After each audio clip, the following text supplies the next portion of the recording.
And something happens no matter who you are, if you're average or if you're good.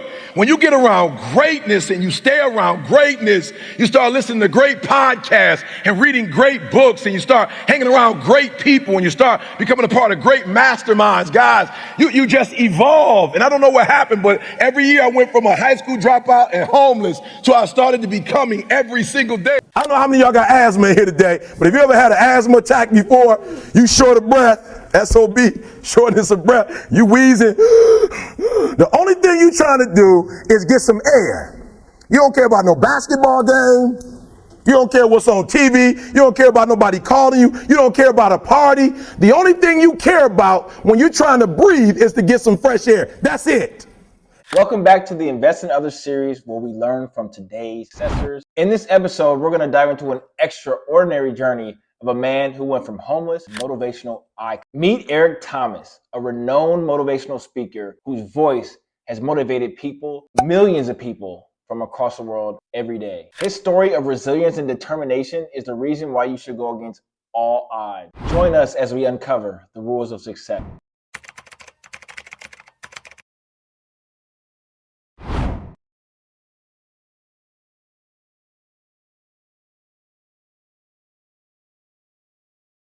This is what's so crazy. Like, even as I stand here, like, I can't believe I'm in Columbus, Ohio. Like, I can't believe I'm with Lewis Howes. Like, I can't believe I'm with the Sum of the Greatness. Like, guys, I was just homeless. Like, I was just literally sleeping in abandoned buildings. I was literally just thinking about committing suicide, right? And so what happened was I was introduced. I was probably about 16, almost 17. And I was introduced to a pastor. A friend of mine took me to church with him. And it was the oddest thing. I went to church maybe about 3 or 4 times, and I didn't grow up in church, so I wasn't really there for like the religious aspect of it. But this was my best friend, and this is where he went regularly, right? And I loved it. It kind of reminds me of this summit. You know, it was a lot of positive people, right? First time in my life being in an environment with just positivity, right? They would sing and the pastor would speak, and we'd have a dinner after every church service. I think that's probably why I went, because it was like a meal, really. You know what I'm saying? When you homeless and you're a high school dropout, you in a trash can, like a hot meal is just unbelievable, right? That's why I'm a foodie to this day, right? And so, but I'll never forget, he would say to me, you know, maybe 3 or 4 weeks into going regularly, you know, he said to me, "Kid, what are you doing with your life?" I'm like, "What does that mean exactly?" He was like, "Well, what's your goals? What's your dreams?" Like, I don't have any goals, any dreams. Like, my biological father wasn't in my life. My mom got pregnant with me at 17 years old. Like, I don't come from what we call like the Ola Mills experience. You know, I'm not like, you know, my great grandfather, a picture with my grandfather, then my father and me. Like, I don't know what I want to do. And I remember maybe about the second month of coming to church, he would say to me, he'd say, "You know what? You need to get your GED and you need to go to college." And I was like, "What?" Like, don't you know I'm living in abandoned buildings. Like, I'm working at McDonald's and I'm eating McDonald's. Like my mother is 17 when she had me. She didn't finish she barely finished high school. She didn't go to college. My grandma had 14 kids. None of them went to college. Like, we don't do college. You know, and it was just so weird. This is why you need to be in this type of environment, because this environment activates and give you permission to do. I'm sorry, I get excited because I'm not supposed to be on this stage. Listen to me, I was literally homeless. I was coming to church, not really taking showers. I wasn't brushing my teeth. And this guy looked at me and said, "You need to get your GED. You need to leave Detroit. I'm going to send you to college because greatness is upon you." Guys, that's why this environment is so important, because what he did was he allowed me to see who I was before I could really see who I was. And he saw, guys, we just buried him about 4 weeks ago. And he saw something in me. Like everybody in the world now says, like, "Yo, E.T., I watch your video and this happened and that happened." And E.T., you know, I get inspired. I was 16, 17 years old. I had never spoken a day in my life, and this guy saw it. Like, he saw something in me that I didn't see, and he gave me permission to be where other people said I couldn't be. He gave me permission to believe I was great. He gave me permission to think I could change the world. He gave me permission to start something that had never started in my family before. He gave me permission to say, I am, I am, I am. He gave me permission to say, I am brilliant. Yeah, I might be different, but I am brilliant. Yep, I might be loud, but I am special. He gave me permission. And so the first thing I want you to do today is I want you to keep saying to yourself, I am, I am, I am, I am. And for those of you who hadn't quite started yet, I am. And for those of you who've gotten started, I am. Why? Because I can't believe that I started with a GED and that GED turned into a 4-year degree. Took me 12 years, guys. It took me 12 years. But Pastor would keep telling me, you are brilliant. You are special, Eric. Yes, you're different. And yes, you're not doing it the traditional route. But greatness is upon you. You got to keep going. You got to keep going. You got to keep going. And the 12 years to get the 4-year degree turned into a master's degree. And the master's degree turned into a PhD. Guys, I can't believe it. I went from being a high school dropout, from being homeless, living in abandoned buildings, to eating out of trash cans, to Dr. Eric Thomas, to writing 6 books. Guys, are you hearing what I'm saying? Today, stop playing small and start playing big, because I am.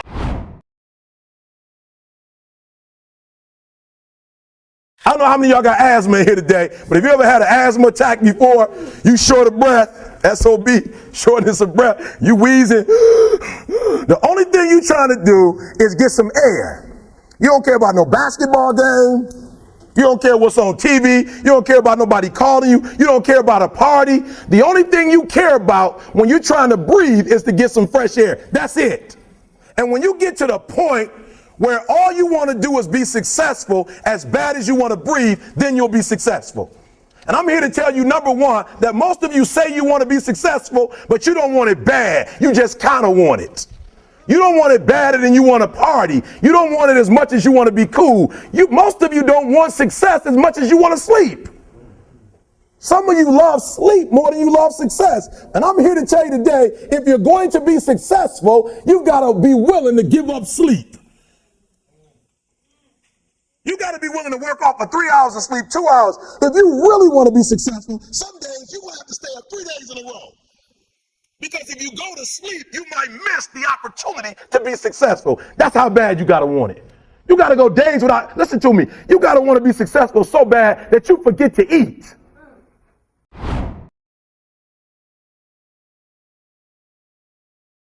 And something happens no matter who you are, if you're average or if you're good. When you get around greatness and you stay around greatness, you start listening to great podcasts and reading great books, and you start hanging around great people, and you start becoming a part of great masterminds. Guys, you just evolve. And I don't know what happened, but every year I went from a high school dropout and homeless to I started to becoming every single day more of who I am. And I can't believe it. My next goal is to win the Nobel Prize. Why? I had to come up with something. Listen to me, you have to be careful when you hang around average people. All they're going to do is tell you what they can't do, and that's okay. But they can't do it, but that has absolutely nothing to do with us. We can go from being homeless and high school dropouts to having PhDs, writing books, and becoming the voice of a generation. We can do whatever we believe we can do, and we don't need anybody's permission to do it but ours.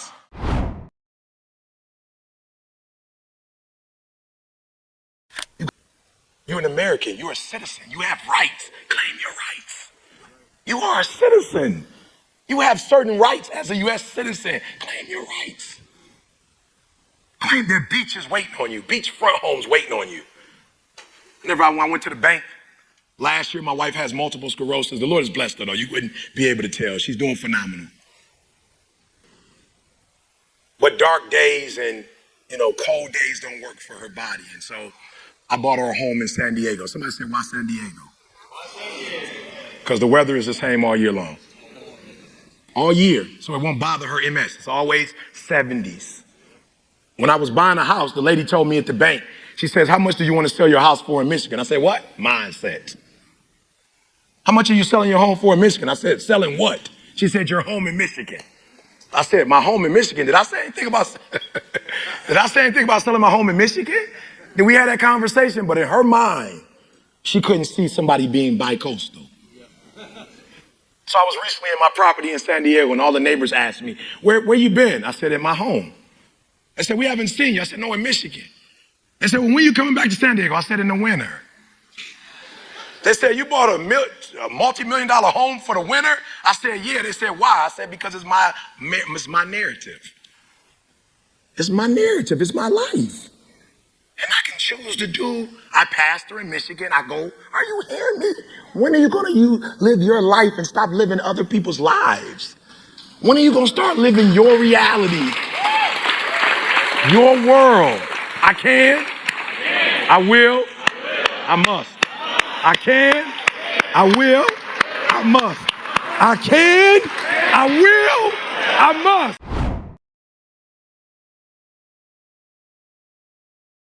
You know, and I owe it to them to believe in themselves and to see that, like, I owe it to myself to recreate that moment between me and him with as many people as I can, as often as I can, because he said to me, listen to me, there's absolutely nothing you can do for me but pay it forward.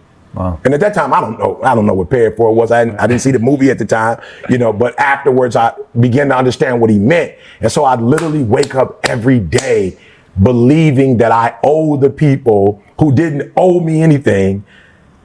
Now, again, I don't know this to be a fact, but I do believe that there are people who believe that I have value because of where I am. You're talking about people who, at my lowest point, that believed in me in the way somebody today would believe in me based on what I do when I hadn't done anything. And so I'm like, wow, that's rare. People don't necessarily do that. And I just felt I'm obligated to do that to as many people as I possibly can. And that's what I wake up. Like, I wake up every day with this, all right, I'm going to win the Nobel Prize. And it's not about the Nobel Prize. It's not about Norway. It is about if LeBron and Michael Jordan are playing for the finals and Gretzky is playing for the Stanley Cup and somebody else is playing for the pennant, like my pennant is the Nobel Prize, because you don't get that without helping millions of people get from one place in their lives, you know, to another. I mean, execution is worship. Come on, execution is worship. Listen to me very closely. Nobody is going to fire you if you execute. People fire you if you try hard and don't execute. No, people come here and tell me, I worked so hard, but you didn't execute. I don't pay you to work hard. I pay you to execute. I pay you to execute. I pay whatever I'm paying you for. If you're doing marketing, I pay you to make me look good and bring more clients. If you're not doing that, I gotta let you go. And if you're doing exactly what you did 4 years ago, I gotta let you go.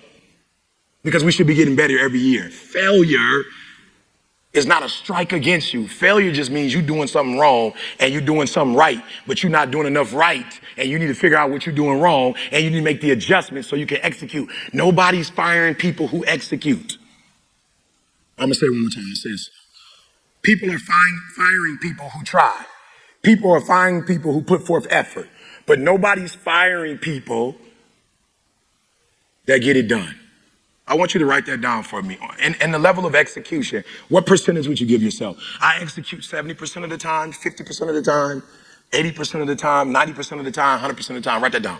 I execute. Watch this. The year Tom Brady went undefeated. Because I want to show you what it looks like. The year Tom Brady went undefeated, 16-0. I think they won one game. They won the West, whatever their division is. What is it? What do you have? AFC South, AFC North. So if they were in the North, they won that. But what happened when they got to the Super Bowl? They lost the Super Bowl. You think the owner was like, we went undefeated, but we lost the Super Bowl. It's okay, guys. That same year, the Giants went 10-6 and didn't win their division. They were in the wild card. But they won the Super Bowl. Which one you think they won? 16-0, or you think they won the Super Bowl? There are those of you who are 16-0, but you're not executing. When it counts, when it matters. And you get upset because you go to your supervisor, you go to them and you say, but look, I went 18-0, but you didn't win the Super Bowl. I'd rather for you to go 8-8 and win the Super Bowl. So I want you to be honest. Write it down. What percentage? I need 3 or 4 people to be honest with me right now. We got one more. I need you to be honest with me. Who is not executing at 100? Good. I love it. So right. What's your name, sir? Good. Can you say it again? Tyler. Tyler, can you tell me, man, E, this is probably why I'm not executing.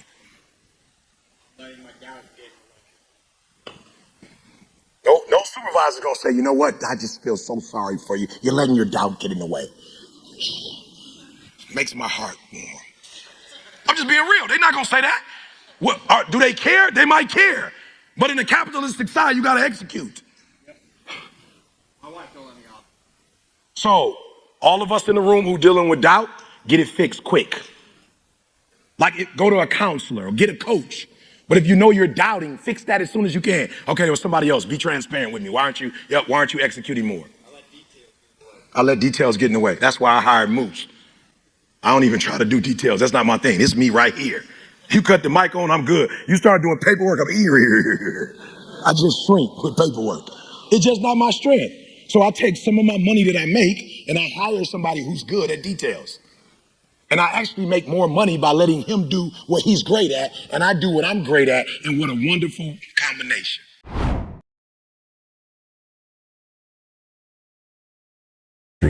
Where it does not matter how early you wake up. It does not matter how long you stay up. It doesn't matter what your skill sets are. It doesn't matter. You don't have opportunity. You have people all over the world who are dying to get here, literally dying to get here. You have an opportunity of a lifetime, and where much is given, much is required. So if you have an opportunity to be wealthy, to build phenomenal relationships, to start a business, like you got LLC, nonprofit, you know what I'm saying, S Corp, like you got opportunities. You got banks that you can get loans from. You can go online and sell stuff from online. Like you don't even have to have a store anymore. A storefront, like you can literally become rich from your watch. So it's like, yo, instead of you looking at everything that's not, look at what is. So absolutely, is there some stuff to complain about? 1000%. There's a whole bunch of stuff I can complain about. It's a lot of stuff that I can be angry about. But man, my grandmother died at 93, and a month later, my other grandmother died at 90. I didn't realize how quick life was. I'm like, yo, my grandmother was 93. I spent 51 years with both of them. They're gone. It's over. I will never be able to talk to my grandmother again. And I'm next. So because life is short, I don't have time to focus on what's not. I've got to focus on what is, then get up and go get it. And for me, it's like, guys, some of you in this room have opportunities that I don't have. Some of you in this room have connections or network I don't have. And I'm killing the game and you're not. So I need you to understand where you are. America's not perfect. I don't know if there's a place on planet Earth that is. So we're not looking for perfect, but we are looking for opportunity, and we have it. So it's like, yo, say it, because I need you to understand what you have, and then I need you to appreciate what you have, and then I need you to go after everything that's got your name on it with no excuses. Because when I pulled up and I saw, the skyline, I was like, yo, do you know there were people 400 years ago, 300 years ago, who were in the process of building this, and it was a vision, and they never got to experience it? Like, yo, do you know what type of mindset you have to build something that you know that you're not going to get to enjoy, but yet you put energy into it because you're thinking about the next generation? You got this vision that's going to outlast you. Like that's rare. And so now it's been built. Go fly first class. It's been built. Go live on the people ask me, why do you live on the East Coast and then you live on the West Coast? Because it's too cold. That's why. And if I can get a house in the Gold Coast, I'm going there. So it's like, yo, we have opportunity. Whatever you do, don't waste it. Don't cry about it. Get up and go make it happen.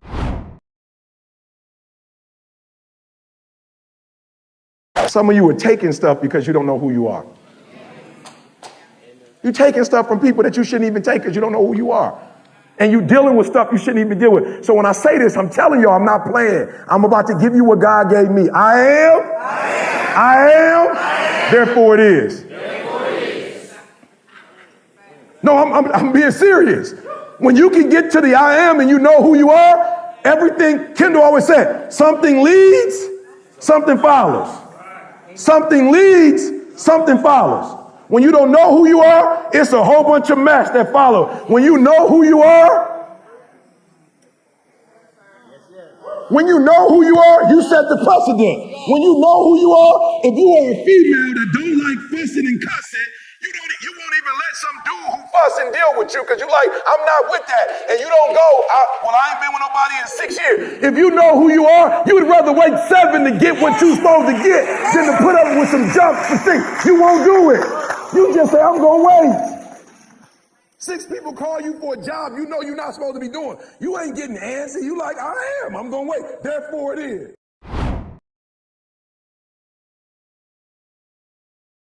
When I was doing a PhD, and one of the professors, bless her heart, she didn't know no better. She probably grew up privileged or something, so she didn't know. So she read my paper and was like, I don't think you're going to be able to pass the dissertation. And I knew where she was coming from. Like, I wasn't like she no hater. But what she was doing was saying, as a critical thinker, based on where you are right now, she had a slight idea I was getting better every day. So you talking to me about who I am right now. We ain't even doing a dissertation yet. You're talking to me about something we're going to do a year and a half from now. You had a slight idea. I'm not going to be the same version. I will not be the same person in a year and a half that I am right now. Or I wouldn't be sitting in your class. No, I need you to hear what I'm saying. You are too old to be sitting in somebody's classroom trying to get a grade.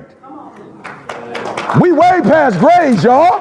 That's like elementary school. You want to get a star or something.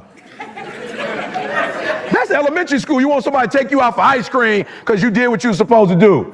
It's a different level. When I listen to me, when I went to college, I didn't go to college for nobody's degree. I realized that growing up in Detroit, Michigan, my mom worked for Ford. My father, who wasn't my biological father, worked for GM. I knew where I was called to be and what I was called to do. My parents could only take me so far. I went to the classroom to find the language that I needed to get to the next level.